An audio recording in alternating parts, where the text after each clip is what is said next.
everyone. I'd like to introduce you to myself. It's actually to myself, and it's a concept of getting back to the person or the soul and the spirit of a person's genuine self. It's a lifestyle that you have to create for yourself, for your mental wellness, your well being, physically and spiritually and physically. Um, it caters to your true self. It's easy to lose yourself as you grow. You're constantly trying to satisfy others. And if you've ever been to a low point in your life and you're like, I don't recognize myself. How did I get here? Who is this person?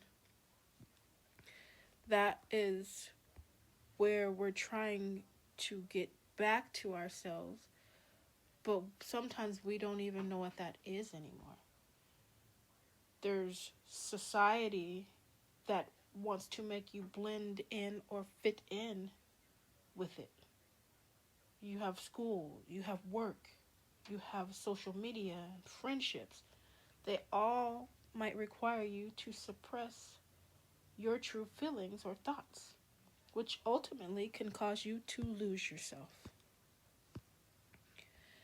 And for a person like me, I ended up with a lot of anxiety. And you feel like you have to be fake sometimes. You have to fake smile. You have to fake interest. Or sometimes you just lose interest because it's just not genuine to yourself. And I've been depressed. I've been there where you have panic attacks and you just don't even know what's going on. And after years of suppressing myself, doing things that I genuinely like, things that make me happy, it just destroys a person. So the goal is to get back to myself. And it's a journey that I took, and it started as going into isolation. And even that part took a long time because I was trying to please people who wanted me to be present, who wanted advice, who wanted to talk, who wanted so much that I no longer even had left in me to give, and yet I was still giving. And a lot of people, I think, are to the point where they're people pleasing so much that they're not taking care of themselves. And if you're not taking care of yourself, sometimes you no longer even know who you are. And that is not how you were intended to be. That is not your purpose. When you're trying to find your purpose in life, if you don't already know it, you have to get to yourself, which is why it is to myself, because you have to make it personal to you. Like I had to make it personal to me. I had to go into isolation. I had to do the things that were necessary to thrive and survive at a minimal contact with others that did not serve the purpose of me getting back to myself. Anything that was bringing negativity, I had to at least put it on pause. Anything that wasn't bringing positivity, I had to put it on pause. I can't be myself if I have self-destructive events or people or ideas or images being fed to me. So you have to know how to set boundaries. You have to know how to say no. You have to respect your own boundaries. Even if other people don't respect your boundaries, you have to respect your own boundaries. Don't go back and say, okay, maybe I can let this one slide this time. No, it just makes your journey longer. While you're going through your journey, you have to accept that people are who they are, and you cannot expect them to be anything other than what they're showing you. Unless they want to be something or demonstrate something other than what they are demonstrating to you, accept the fact that they are who they are. And that doesn't mean that you have to deal with them. It just means you cannot have this fantasy of what this person could or would be if only they conformed to what you need. You take what you need and you keep it pushing. And if you don't need anything, you keep it pushing. People define your purpose sometimes. And you don't need other people to find your purpose. You define your own purpose. Follow through. Surround yourself with purpose-serving things. If I want to be an athlete, I need to surround myself with athletic people. I need to surround myself with an athletic environment. I need to be able to breathe with clean air, drink plenty of fluids, eat healthily, even if you are just trying to be a painter. All of these things, you need art supplies. You cannot be a painter if you don't have paint. You can't be a sculptor if you don't have clay or sculpting materials. You have to free yourself from others' expectations of you.